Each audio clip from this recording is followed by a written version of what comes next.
Hey guys, welcome back to my channel. This is Pratiksha. जैसे कि अभी बहुत ही कम दिन बाकी है आरआरबी एग्ज़ाम्स को, राइट। सो आरआरबी का जो पीओ एग्ज़ाम होने वाला है वो होने वाला है 7th और 13th को। एंड उसका जो क्लर्क एग्जामिनेशन होने वाला है वो 14, 28 एंड 21 को होने वाला है। तो उसके लिए कुछ कुछ स्टेप्स मैं बताऊँगी जो कि ऑलमोस्ट अराउंड 25 डेज़ बाकी है। तो आपको क्या करना चाहिए और क्या नहीं करना चाहिए। तो सबसे पहले हम बात करेंगे एरियाज़ ऑफ फोकस, कि कौन कौन से एरिया पे आपको ज़्यादा फोकस करना चाहिए और क्या क्या चीज़ें आपको अवॉइड करनी चाहिए, और आपको हमेशा मोटिवेशन आपको मिलती रहनी चाहिए, राइट। क्योंकि इस टाइम पे क्या होता है ना कि बहुत सारे बच्चों के साथ ऐसा होता है, मार्क्स क्योंकि नहीं आ रहे मॉक टेस्ट में, तो वो एक डिमोटिवेट हो जाते हैं कि अभी मेरे मार्क्स नहीं आ रहे तो एग्ज़ाम में भी क्या ही हो जाएगा। बट ऐसा नहीं होता है, क्योंकि जो भी आप मॉक टेस्ट देते हो उसमें लाइक रिपीटेड अटेम्प्ट्स भी रहते हैं लोगों के। मतलब मान लो कि मैंने अपने एक ईमेल आईडी से एग्ज़ाम दे दिया, फिर मुझे पता है उसके आंसर्स, और क्योंकि मुझे आंसर्स सही करने हैं तो मैं और एक ईमेल आईडी से भी वो जाके फिर से मॉक टेस्ट अटेम्प्ट कर लूँगी। तो ये मैक्सिमम चीज़ें होती है हर एक मॉक टेस्ट में, तो उसमें आपको ज़्यादा टेंशन लेने की ज़रूरत नहीं है। आपको बस ये देखना है कि जितना आप कर रहे हो, लेट्स से आप अगर आउट ऑफ 80 या 50 क्वेश्चन भी बना रहे हो, सो जस्ट मेक श्योर कि आपके 50 आपके सही है, राइट। तो वो चीज़ें आपको वो इम्पोर्टेंट है कि आप 100% एक्यूरेसी के साथ अटेम्प्ट कर रहे हैं। और आरआरबी में तो इंग्लिश नहीं है प्रीलिम में, तो एक चीज़ बहुत लोगों के लिए रिलैक्सेशन है ये, राइट। सो आई थिंक कि आपको ज़्यादा मोटिवेट रहने की ज़रूरत है इस टाइम पे। आप ये सोचो कि आप 100% एक्यूरेसी के साथ ये आप आगे बढ़ रहे हो, एंड आपका पूरा जितना भी आप अटेम्प्ट कर रहे हो, लेट्स से फॉर 60, 50, 45, जितना भी अटेम्प्ट कर रहे हो वो आपका 45 आउट ऑफ 45 मार्क्स भी उसमें स्कोर कर रहे हो, right. So that's the thing. And चलते हैं फिर हम कि हमें कौन कौन से एरिया पे फोकस करना चाहिए और कौन कौन से एरिया पे हमको ज़्यादा अभी ध्यान नहीं देना है, क्योंकि बस 25 डेज आर रिमेनिंग। और उसमें अगर कुछ नया चीज़ हम करने की सोचेंगे तो वो सही नहीं रहता है, राइट। सो हम देखते हैं कि क्या क्या चीज़ों पे हमको फोकस करना चाहिए, और जो नेक्स्ट हमारे पास 25 डेज़ का टाइम है उसे हमें कैसे यूटिलाइज़ करना चाहिए। उससे पहले एक छोटी सा अनाउंसमेंट है गाइस।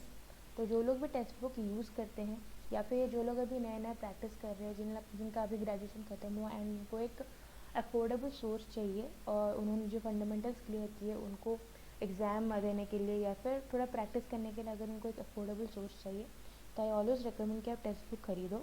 और उसका भी एक ईयरली पास का सेल चल रहा है, दैट इज़ 499 होता है उनका ईयरली पास, जो कि आपको 375 रुपीज़ में मिल रहा है। उसमें ऑलमोस्ट आपको 25% का आपको डिस्काउंट मिल रहा है। एंड अगर आप मेरा कोड यूज़ करते हो PD, तभी आपको ये 25% डिस्काउंट अवेल हो पाएगा। तो इसका जो भी लिंक होगा मेरे डिस्क्रिप्शन बॉक्स में होगा, जाके आप वहाँ पर चेक कर लो। तो जो लोग अभी नए नए प्रिपरेशंस कर रहे हो, आई वुड हाईली रिकमेंड कि आप बस टेक्स्ट बुक ही खरीदो, क्योंकि फर्स्ट थिंग तो बहुत डुएबल क्वेश्चंस रहते हैं, और अभी जैसे कि टेक्स्ट बुक के थोड़े क्वेश्चंस के लेवल बढ़े हैं, ठीक है, पहले के हिसाब से। तो आप डुएबल क्वेश्चन रहते हैं फर्स्ट थिंग। सेकंड थिंग बहुत ही अफोर्डेबल है, आपको 375 में और कोई भी साइट नहीं देता है। लाइक ईयरली पासेस सारे 800 900 के ऊपर ही होते हैं। तो आप पहले टेक्स्ट बुक परचेज़ करो। एंड कहीं ना कहीं आरआरबी में टेक्स्ट बुक के लिए कोई प्रॉब्लम नहीं है, प्रीलिम के लिए आप आराम से इससे भी क्लियर कर सकते हो। So let's get back to the video. सबसे पहले जो मैंने यहाँ पे फर्स्ट पॉइंट लिखा हुआ है कि do not go for anything new.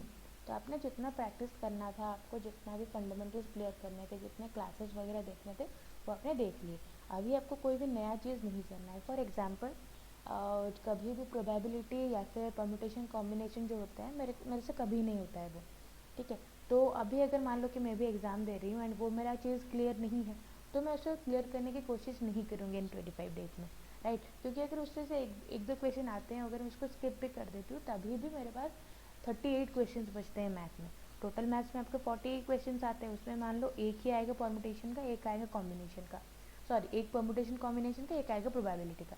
तो उसमें से अगर 2 क्वेश्चन मैं माइनस भी कर लेती हूँ, then also I have 38 question remaining. तो आई विल ट्राई कि वो 38 क्वेश्चन मैं सही करूँ, ठीक है।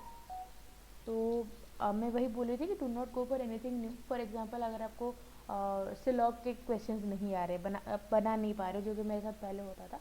सिलॉग थोड़ा लाइक ये तो होता तो ईजी, लेकिन बहुत ट्रिकी होता है, वो कॉन्सेप्ट समझने की देर है बस। तो अगर मान लो कि आपको सिलॉग के क्वेश्चंस नहीं आ रहे, still you have 35 to 36 questions in reasoning without syllogism. तो अब ट्राई करना है कि उसको सही से बनाओ। तो अभी आपको कोई भी नया चीज़ के लिए नहीं जाना है, जितना आपने पढ़ लिया, अब उसको यूटिलाइज़ करना है, उसको प्रैक्टिस करना है। At least 1 mock test every day. तो आपको हर दिन लाइक अगर मिनिमम आपको 1 मॉक टेस्ट तो देना ही है, अगर मैक्सिमम 4 दे रहे हो तो बहुत अच्छी बात है। तो मिनिमम 1 मॉक टेस्ट आपको देना है, और ट्राई करिएगा कि वो आप 2 different size, minimum 2 different size use कर रहे हो, राइट। अगर आप टेक्स्ट बुक यूज़ करें उसके साथ कुछ और यूज़ करें, या फिर कोई भी 2 साइड से आप यूज़ कर रहे हो, एक थोड़ा ईजी वाला, एक थोड़ा हाई वाला, या फिर दोनों ही मॉडरेट टाइप, इस तरह से आपको 2 डिफरेंट साइज हमेशा यूज़ करने हैं, राइट। फिर उसके बाद है आपका analyse the mock the same day. जिस दिन आप मॉक दे रहे हो उसी दिन आप एनालाइज भी करो, क्योंकि अगर आप उसको पेंडिंग रख दोगे तो आपको फिर टाइम नहीं मिला, क्योंकि नेक्स्ट डे भी आपका सेम रूटीन होने वाला है, तो टाइम नहीं मिलेगा। तो इसीलिए जिस दिन भी आप मॉक दे रहे हो उसी दिन उसको एनालाइज करो। फिर उसके बाद है हमारा get in touch with the GK. तो जीके को आपको इन 25 डेज में नहीं छोड़ना है। हाँ, बस आप जिस दिन आपका एग्ज़ाम है उसके पहले दिन नहीं पढ़ना है तो मत पढ़ना, अदरवाइज़ इन 25 डेज में आपको जीके नहीं छोड़ना है, क्योंकि जब आपका रिजल्ट आता है उसके बाद ऑलमोस्ट आपके पास 20 to 25 डेज़ का टाइम रहता है मेन एग्जामिनेशन के लिए। तो 20 डेज़ का ऑलमोस्ट टाइम रहता है आपका मेन एग्जामिनेशन के लिए। तो अगर आप जीके अभी स्किप कर दोगे तो ये जो 25 डेज़ का जीके है आप कवर अप नहीं कर पाओगे, लास्ट में आपको बहुत ज़्यादा दिक्कत हो जाएगी। तो इसीलिए जीके हमेशा डेली जीके आप, तो अगर आप वीकली भी नहीं कर पा रहे हो तो डेली जीके तो आपको करना ही चाहिए। उसके बाद है हमारा get in touch with 1 RC, 1 high level puzzle and 1 high level DI every day. तो आपको हर दिन एक RC सॉल्व करनी है, एक हाई लेवल पजल सॉल्व करनी है, और एक DI सॉल्व करनी है हाई लेवल। इसके लिए जो सोर्सेस है मेरे प्रीवियस वीडियोज़ में अवेलेबल है, उसके जो लिंक्स है मैं डिस्क्रिप्शन बॉक्स में अवेलेबल करवा दूँगी, या फिर आई बटन पर आप क्लिक करके देख सकते हो। क्योंकि क्या है ना, जैसे कि मैंने बताया कि एग्ज़ाम खत्म होने के, रिजल्ट आने के बस 20 दिन बाद ही एग्जामिनेशन होता है मेन का। उस टाइम पे आपको इतना ज़्यादा टाइम नहीं मिलता है ये सब करने के लिए। उस टाइम पे आपको क्या करना है कि आपको मेन एग्जामिनेशन के सेट्स देने हैं ज़्यादातर, और उसका एनालिसिस करनी है। तो इसीलिए अभी high level puzzle, high level DI सब करते जाओ। देखो मैक्सिमम कितना टाइम लगेगा, मान लो कि हाई लेवल पजल में 1 घंटा लगेगा, हाई लेवल DI में 1 घंटा लगेगा, हाई लेवल RC में 1 घंटा लगेगा, 3 घंटा। फिर उसके बाद 1 घंटा लगेगा आपको एक प्रीलिम का सेट देने के लिए, 4 घंटा, उसको एनालिसिस करने के लिए 1.5 घंटे लगेंगे, 5.5 घंटे। फिर उसके बाद जीके पढ़ने के लिए और 1 घंटा, 6.5 घंटा। तो ऑलमोस्ट अराउंड 8 आवर्स में अगर आप समय निकाल पा रहे हो अपने शेड्यूल से, देन ऑल्सो इनफ, ठीक है, उसके अंदर आप सारी चीज़ें कर सकते हो। फिर उसके बाद जो हमारे लास्ट में आता है, that is have some free time to calm yourself. क्योंकि आप बहुत ज़्यादा स्टडी कर रहे हो, एवरी डे आपका सेम रूटीन चल रहा है, एवरी डे आप 8 से 9 घंटे पढ़ रहे हो, तो बीच बीच में थोड़ा अपने लिए टाइम निकाल लो। मे बी आप टीवी भी देख लो, या फिर आप कहीं चले जाओ घूमने, लेकिन वो करना ज़रूरी है, ताकि आप जो नेक्स्ट डे जो सेम रूटीन फॉलो करने वाले हो उसके लिए आपका माइंड स्टेबल रहे। नहीं तो कुछ फ़ायदा नहीं, आपको लगेगा कि ऐसा लोड में ले रहा हूँ या फिर लोड ले रही हूँ लेकिन कोई फ़ायदा नहीं हो रहा है, ऐसे लगेगा आपको। बट अगर आप अपने आप को भी टाइम दे रहे हो, और थोड़ा घूमने फिरने जा रहे हो दोस्तों के साथ या फिर फैमिली मेम्बर्स के साथ टाइम स्पेंड कर रहे हो, देन आपका जो एक दिन का जितना भी प्रेशर आप लिए हो दिमाग में, वो थोड़ा थोड़ा रिलैक्स हो जाता है, एंड आप नेक्स्ट डे के लिए रेडी होते हो, right. So that's it for today. आपको इतना सारी चीज़ें करनी है, ठीक है, and I think that will be enough, because tried and tested है, मैंने भी ये सब किया है और मेरा जॉब लगा है।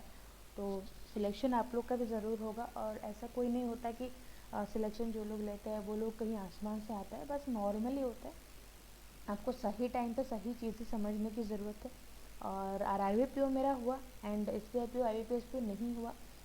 उसके लिए मैं एक रीज़न ये दे सकती हूँ कि मेरा क्योंकि RRB PO हो गया था तो मैं थोड़ी रिलैक्स हो गई थी, तो मैंने उतना अच्छे से एफर्ट नहीं दिया, right. But do not do that. आपको जब तक आपका जो ड्रीम जॉब है आपको नहीं मिलता, आपको रुकना नहीं है, ठीक है।